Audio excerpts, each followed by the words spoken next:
Elon Musk's Starlink is under the scanner in India after its communication devices were allegedly found in the possession of smugglers and insurgents.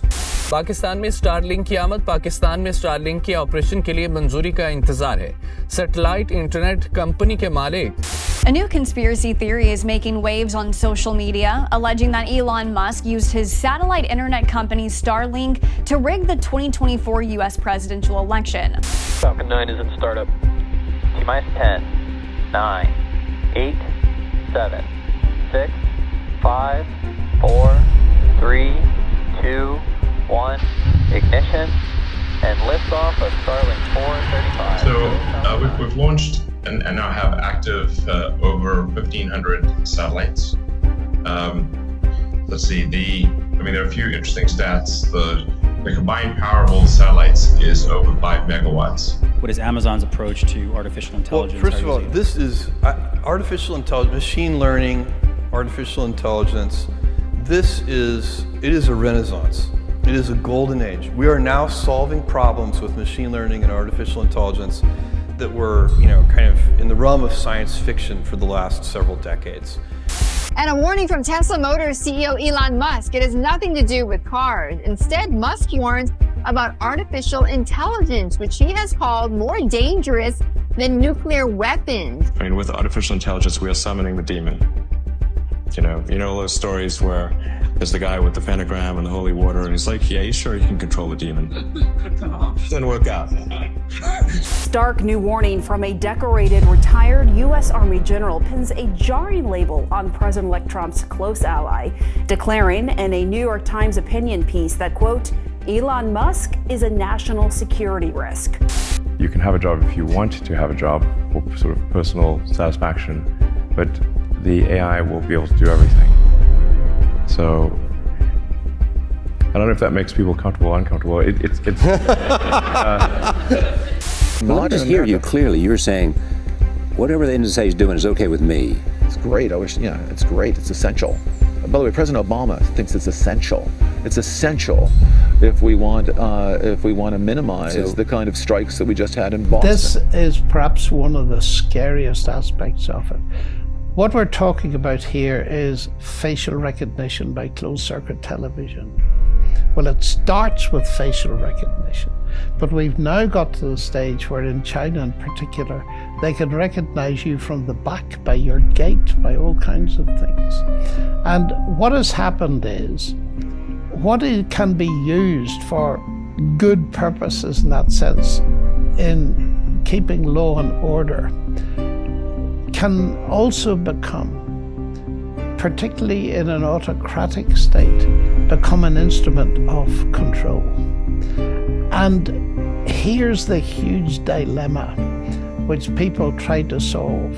How much of your privacy are you prepared to sacrifice for security?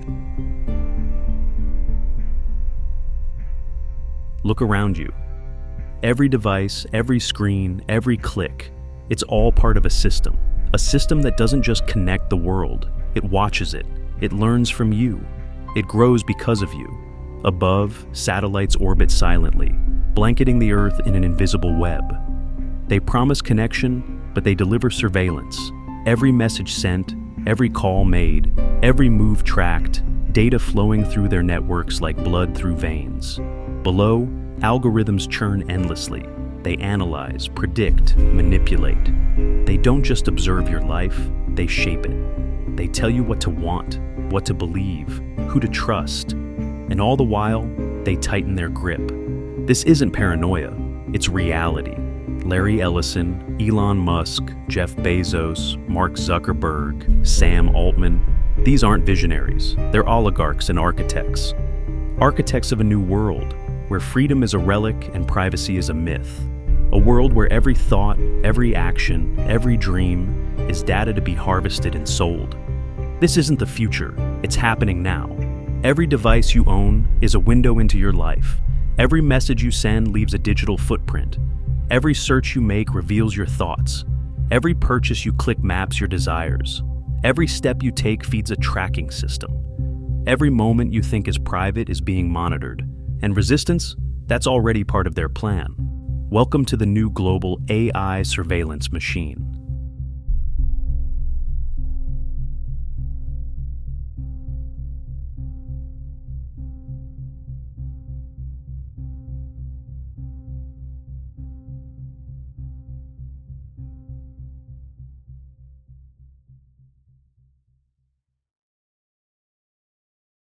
According to recent online posts from OpenAI CEO Sam Altman, one of the most meaningful AI breakthroughs may be coming faster than most people would believe.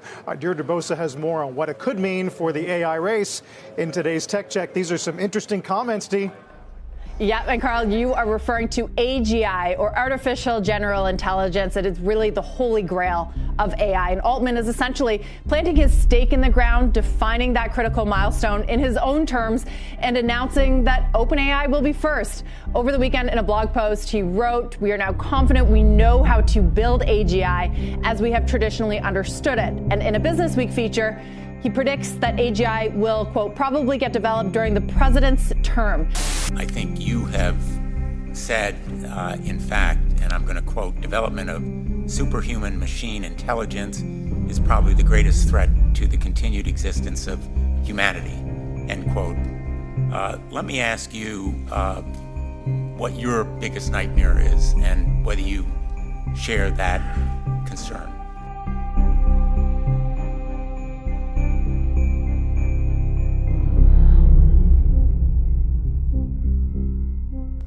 My worst fears are that we, the field, the technology, the industry, cause significant harm to the world. I think that could happen in a lot of different ways. It's why we started the company. I think if this technology goes wrong, it can go quite wrong, and we want to be vocal about that. We want to work with the government to prevent that from happening, but we try to be very clear-eyed about what the downside case is and the work that we have to do to mitigate that.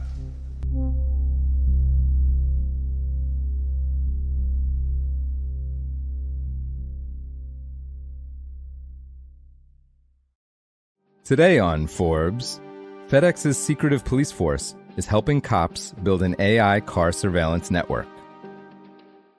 20 years ago, FedEx established its own police force. Now it's working with local police to build out an AI car surveillance network. Forbes has learned the shipping and business services company is using AI tools made by Flock Safety, a $4 billion car surveillance startup, to monitor its distribution and cargo facilities across the United States. As part of the deal, FedEx is providing its Flock surveillance feeds to law enforcement, an arrangement that Flock has with at least 4 multi-billion-dollar private companies. But publicly available documents reveal that some local police departments are also sharing their Flock feeds with FedEx, a rare instance of a private company availing itself of a police surveillance apparatus. Totally awesome or totally frightening. Look at this. China's military has released this video of a 4-legged robot marching through a field with an automatic rifle mounted on its back. The Chinese state broadcaster calls it the newest member of China's urban combat operations. The robot dogs are programmed to conduct reconnaissance, identify the enemy, and strike the target. If that thing comes around the corner and if you're on the other side, you're done. Yeah, over. But I think going forwards, the two that I'm the most excited about are AI is obviously just having a huge moment right now. There have been awesome breakthroughs in the last year on this, and I just think that this is going to transform all of the different products that we have and everything across the industry. My own view is that there isn't going to be one kind of big central super intelligence. I think that there are going to be a lot of different AIs that people interact with for different things and that we interact with throughout our day. And I'm really excited to try to help make that happen.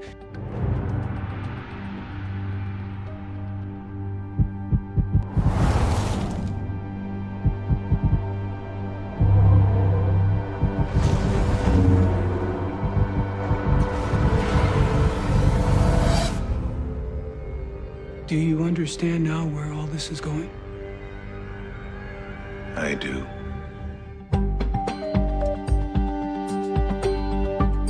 The lights flicker in a world where data never sleeps. Machines have become our everyday companions.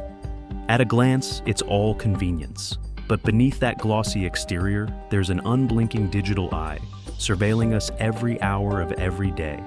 conversations, facial expressions, personal preferences, it's all collected in the giant nets of artificial intelligence. And it's not just about data anymore, it's about power. Picture an algorithm so advanced that it can predict your desires before you do. An AI able to process every scrap of online information you ever shared, then harness it for profit. That might sound marvelously efficient, but at the same time, you're no longer free of observation. It's like living in a house made of glass, lights forever on, with watchers you can't see and never truly know. In this new reality, the concept of privacy is teetering on the edge of extinction, replaced by a world where you're both consumer and product. This doesn't happen in a vacuum. There are people, brilliant yet arrogant, fabulously wealthy, who are all too eager to sit atop the pyramid. They want to shape our future through AI while funneling the profits and the influence to themselves. These billionaire playboys, with their private jets and personal space missions, see the world as a chessboard, and the rest of us, pawns in a game where the rules keep changing without our consent. It's not just about one country or one government. It's about a small circle of individuals with means beyond our comprehension, capable of swaying culture, politics, and entire economies at the push of a button.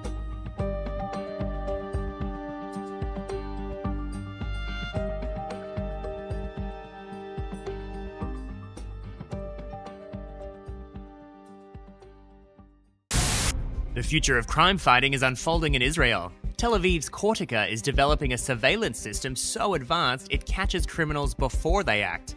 The company is developing an artificial intelligence algorithm that analyzes CCTV feeds for things that seem out of place. It can spot suspicious packages left unattended, identify individuals behaving strangely, and sense when a protest is about to get ugly. The use of facial recognition could increase, despite European efforts to regulate it. They've brought in some really broad conditions within which police can use these systems. We don't want these in a democratic society. It will become harder to push back, and we might see other countries around the world saying, well, the EU has rubber-stamped these technologies. Artificial intelligence video software is proving to be beneficial for the Thunder Bay Police Service. Policies and procedures around the use of brief cam were implemented in December, and feedback from investigators has been very positive.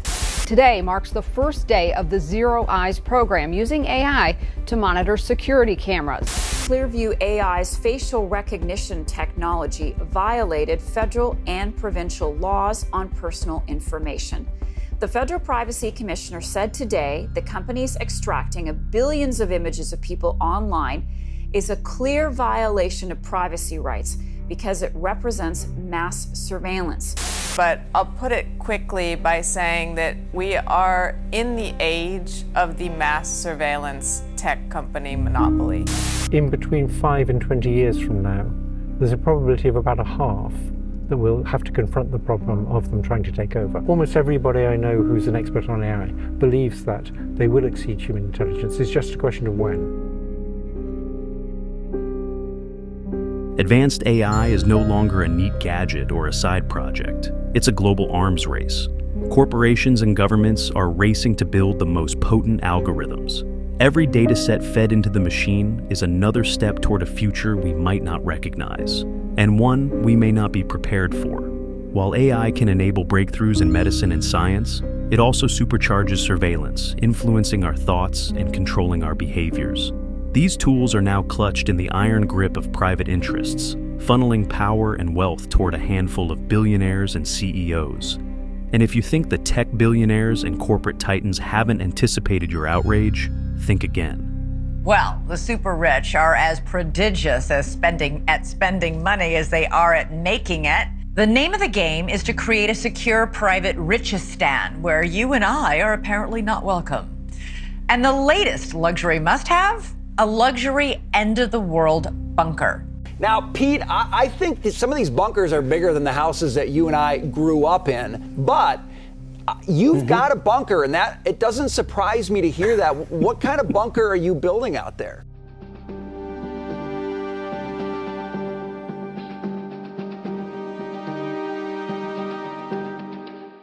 They planned for this long before we ever raised a fist or typed a tweet. They've gamed out every scenario, and like chess grandmasters, they're always 5 moves ahead. Behind the scenes, the ultra-rich are quietly buying up remote properties, constructing elaborate underground fortresses stocked with food, water, and private security forces. If civil unrest explodes, if the masses finally say enough, they'll be safe behind layers of steel and satellite connectivity. While the rest of us rally in the streets or scramble for resources, they'll be untouchable. Corporations already have advanced AI and analytics tools that sift through posts, predict movements, and shape trending topics. Lobbyists roam the halls of government, drafting friendly legislation that cements corporate power. PR teams, disguised as trust and safety boards, swiftly steer public sentiment. They've figured out how to squash dissent before it gains momentum, often without us noticing. Multi-million-dollar donations to charities and foundations? It's a convenient way to buy goodwill and soften criticism. Universities, think tanks, and nonprofits line up for grants that come with strings attached, subtly guiding research, policy making, and public opinion. By slapping their names on everything from hospital wings to scholarship programs, billionaires insulate themselves from scrutiny. It's hard to attack someone who's paying for your next meal or research project. But all is not lost. Awareness is our first weapon. Shining a spotlight on these strategies can break the illusion of inevitability.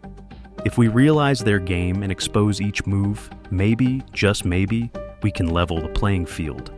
But make no mistake, they've scripted our next moves, and it's up to us to rewrite the ending.